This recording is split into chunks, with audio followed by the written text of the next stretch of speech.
ज्या घरात जानकी राहते तिथे मला पाऊलही ठेवायचं नाहीये। पण चला, त्या निमित्ताने कळलं तरी की त्यांचं पाऊल वाकडं पडतंय म्हणून। हा कोण संजय सातपुते आहे? त्याला बोलावून घे इथे, मला भेटायचंय त्याला। उद्या सकाळी ही मुलगी मला घरात दिसता कामा नये।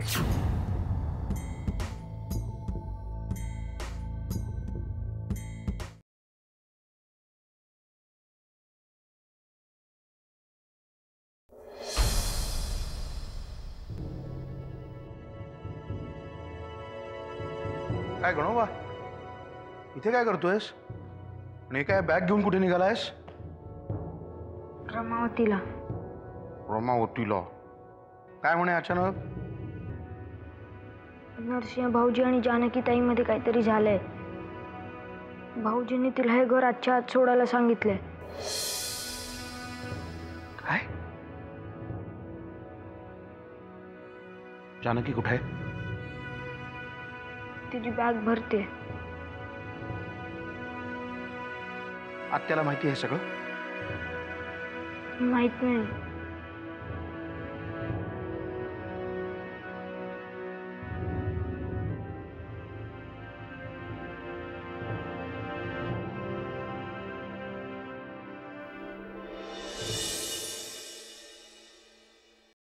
जानकी निर्दोष आहे हे माहीत असलेली आता फक्त मीच उरली आहे। मी हे अमृताला सांगू? तिच्या मनात जानकीबद्दल निष्कारण गैरसमज निर्माण झालाय, पण जर मी हे अमृताला सांगितलं तर ती नरसिंहाच्या घरी निघून जाईल आणि ती नरसिंहाच्या घरी निघून गेली तर आता ती केवळ याच कारणासाठी गेली नाहीये कारण जानकी त्या घरात आहे। पण मग जानकीचं काय? त्या बिचारीला न केलेल्या चुकीची शिक्षा का? तिच्या नवऱ्याकडूनही आणि अमृताकडूनही।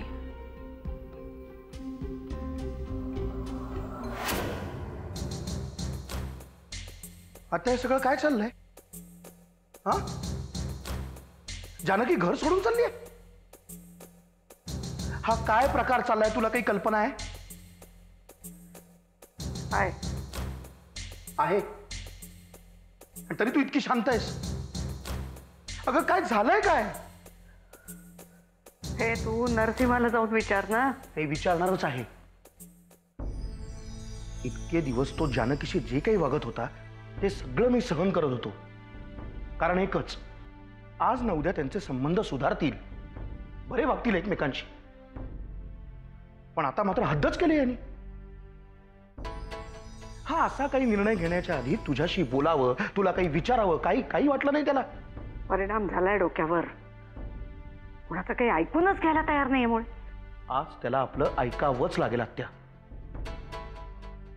काय हुकुमशाही आहे? त्याच्या मनात आलं सांगितलं कोणालाही घरात थांबा, त्याच्या मनात आलं कोणालाही हाकलून दिलं। काय आहे? नको त्रागा करू, काही उपयोग होणार नाही आहे। हे तूच असं म्हणायला लागलीस ना, मग आम्ही काय करायचंय? आज जानकीला सांगितलंय चालती हो, उद्या आपल्याला कोणाला सांगेल? निघा असं सांगितलं ना तर त्यात मला काडीचंही आश्चर्य वाटणार नाही। मागे तुला सुद्धा असंच काढलं होतं ना घराबाहेर एकदा। त्याच्या या असल्या हटवादीपणामुळेच तर अमृतावर आजचा हा दिवस पाहायची वेळ आली। सॉरी आत्या, पण ह्या सगळ्याला थोडीफार तूही जबाबदार आहेसच।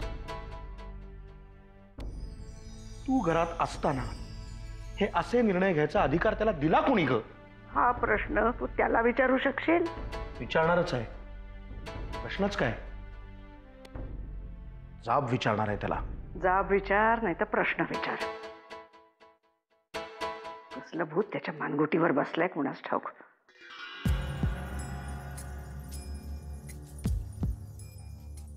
भूत नाहीये, चेटकीण आहे, चेटकीण। राधिका, त्याबद्दलही त्याला विचारणारच आहे. येतो.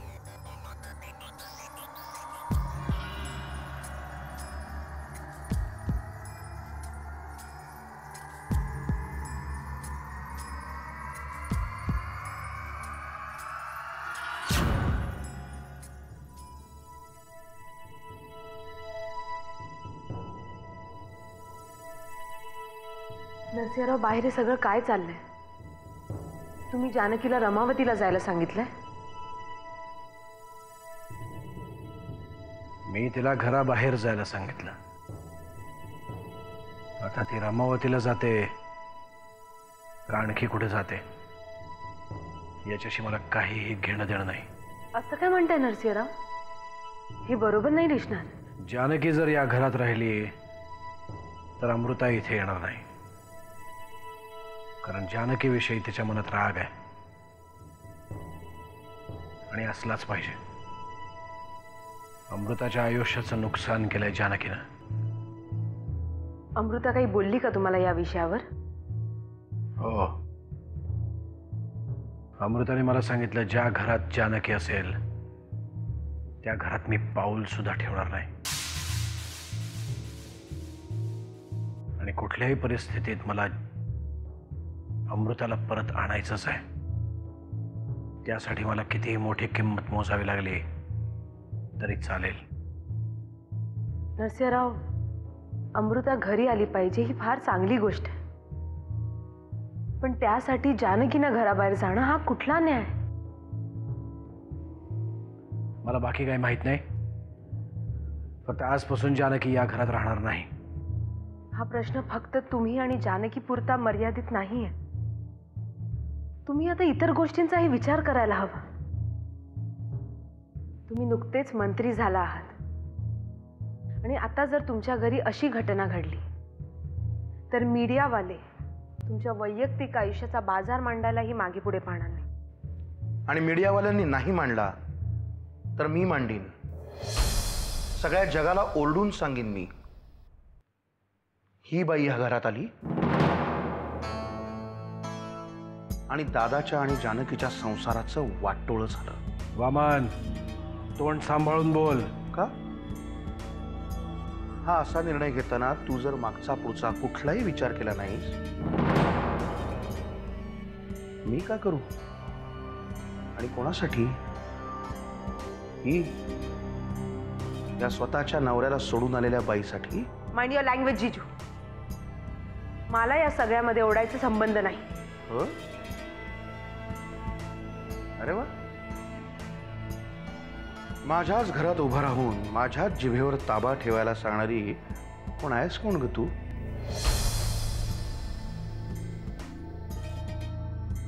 दादा जा म्हणाला आणि जानकी निघाली.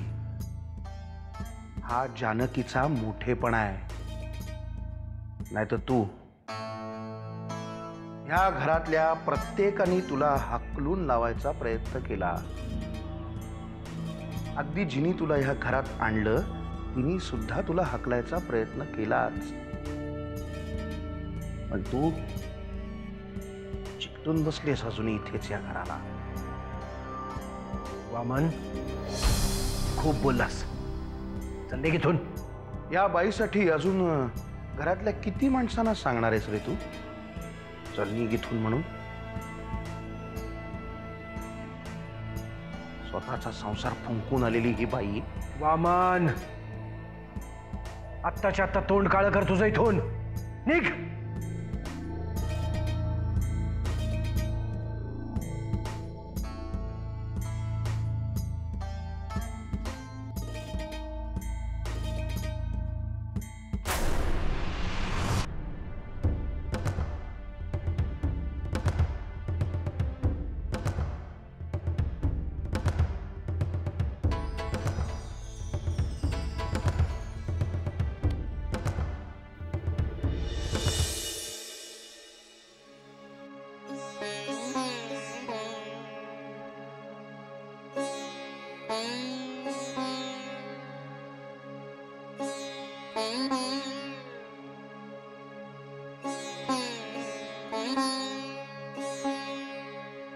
ठीक आहे.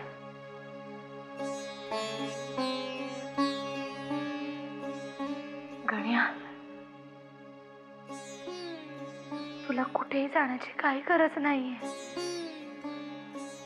तू इथे नसताना मी एकटा राहून काय करू?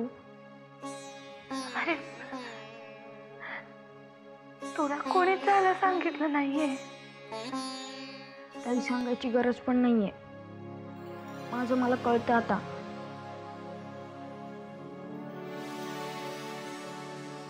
गण्या, इकडे राहिलास ना तर भरपूर शिकशील, मोठा होशील. माझ्या मागोमाग आलास तर उपाशी मरशील. तू इथं आली होतीस म्हणून मी इथं आलो होतो. तसंच आता तू निघालीस म्हणून मी पण निघालोय.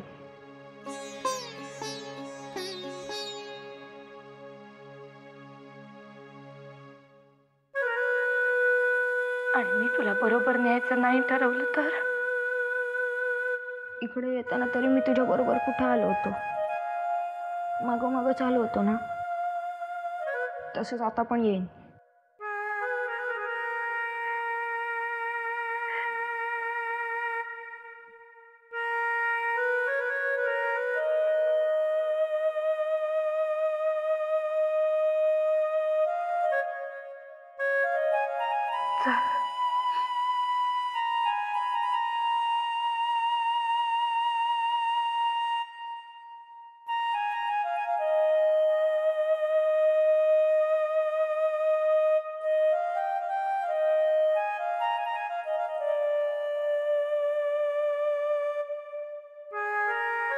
इकडे येण्याच्या आधी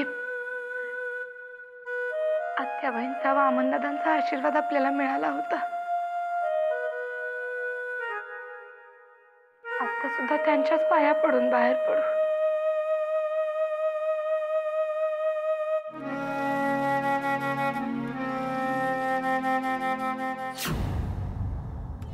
हे बघा, उगाच विषयाची परीक्षा घेऊ नका. माझं ऐकशील तर तूही माझ्या बरोबर चल. तुमचं डोकं ठिकाणावर नाहीये, पण माझं आहे. त्या मोलकरणीसाठी मी का माझं घर सोडून बाहेर जाऊ? आणि आपण जेव्हा घर सोडून बाहेर गेलो होतो तेव्हा ती तुमच्या मागून बॅग घेऊन आली होती का? नाही ना? मग आता तुम्ही तिच्या मागून वरात का करताय? कारण ज्या दिवशी तू राधिकाला ह्या घरात आणलंस ना, त्याच दिवशी आपण सगळे या घरातनं बाहेर जाणार हे निश्चित झालेलं होतं. राधिकाच्या बाबतीत माझी चूक झाली हे मी 10 वेळा मान्य केलंय. मान्य करून नुसतं होत नाही ना ग अहिल्या. फक्त मान्य करून भागत नाही. त्या तुझ्या चुकीची फळं सगळं घर भोगतंय. मला एक कळत नाही, जानकी म्हणजे काय सगळं घर आहे का? आणि तुम्हाला काय वाटतं या सगळ्यात जानकीची काहीच चूक नाहीये? कोणाच्या तरी सांगण्यावरनं ती गोव्यापर्यंत गेली होती. या आशाबाईला अशी शिक्षा झाली पाहिजे. तुला पुन्हा सांगतो, चल माझ्या बरोबर. आत्ता माझ्या बरोबर आलीस तर सन्मानाने आपण हे घर सोडून बाहेर जाऊ. उद्या राधिका तुला धक्के मारून या घरातनं हाकलून देईल. लक्षात ठेव.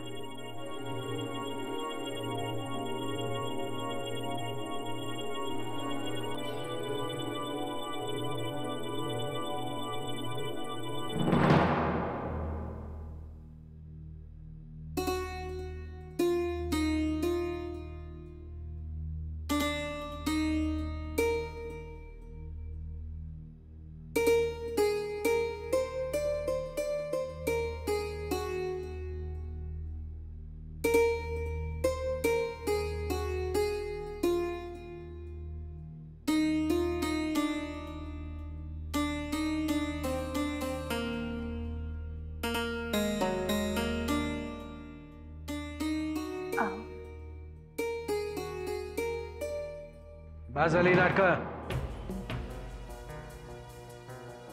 आणि मी गणेशला बाहेर जायला सांगितलेलं नाहीये. त्याला इथेच राहू दे. त्याचं अजून सगळं शिक्षण बाकी आहे. पण मी त्याशिवाय नाही राहू शकत.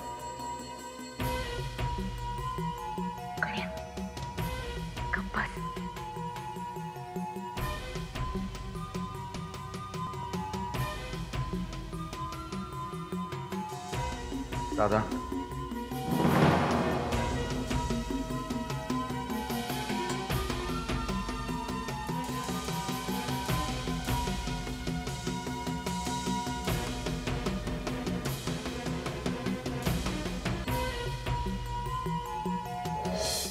तू कुठे निघालायस? काही वेळापूर्वी तूच मला या घरातनं जायला सांगितलंस. शहाणपणा करू नकोस. बॅग घेऊन आत जा. मगाशी बोललो ते रागाच्या भरात बोललो होतो. मग ह्यापुढे तू रोज माझ्याशी रागातच बोलशील, पण रोज तुला आमचा राग येणारच. कारण मी जर इथे राहिलो तर आपले उरले सुरले संबंध सुद्धा बिघडतील. आता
चल जानकी, मी पण येते तुझ्या बरोबर.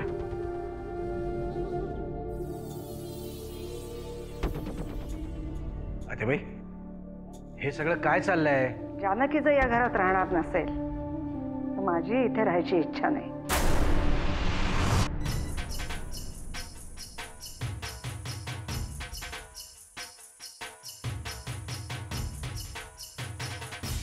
आणि आम्ही सगळेजण गेलो तरी तुला काय फरक पडणार आहे?